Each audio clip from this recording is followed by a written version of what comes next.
जय हिंद दोस्तों। इतिहास में पहली बार दिल्ली के जंतर मंतर से शिक्षा मंत्री के खिलाफ लाखों छात्रों ने आंदोलन स्टार्ट किया।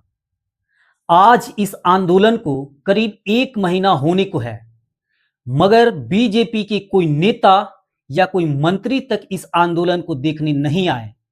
हालांकि अपोजिशन के बहुत सारे नेता आए, मिले और इस आंदोलन में अपना सहमति दिखाए, मगर बीजेपी के नेता इस आंदोलन को देखने तक नहीं आए।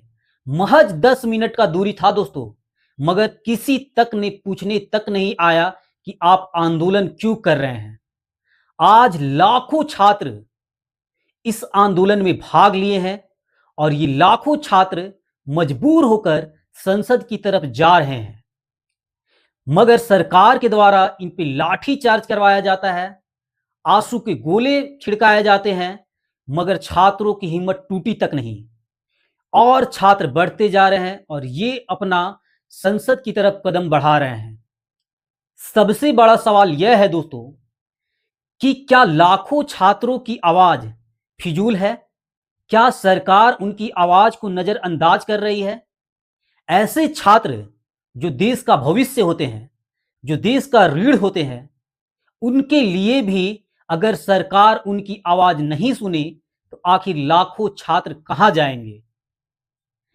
जहां एक तरफ प्रधानमंत्री परीक्षा पे चर्चा करते हैं कि स्ट्रेस लेकर परीक्षा देने नहीं जाना चाहिए बच्चों को, मगर जहां लाखों बच्चों को इस स्ट्रेस हमेशा सताता है कि अगर वो एग्जाम देने जाए और पेपर लीक हो जाए तो उसका किया हुआ पढ़ाई पे क्या असर होगा, उसका मेहनत बर्बाद होगा, उसका जिम्मेदारी कौन लेगा। क्या सरकार का केवल परीक्षा पे चर्चा करने से क्या अच्छे ढंग से परीक्षा हो जाएगी या इसके लिए कोई एक्शन लेना पड़ेगा? आज लाखों छात्र की मांग है कि परीक्षा अच्छे से करवाया जाए, जिसमें पेपर लीक ना हो और ऐसे मंत्री को हटाया जाए जिसके कार्यकाल में पेपर लीक ज्यादा हो रहा हो। तो क्या यह गलत मांग है? सरकार को इस मांग को नहीं सुनना चाहिए? सरकार के खिलाफ अगर कोई भी आवाज उठाए तो सरकार उसे सुनती तक नहीं है। आखिर देश की जनता सवाल किससे करे? देश के स्टूडेंट सवाल किससे करे?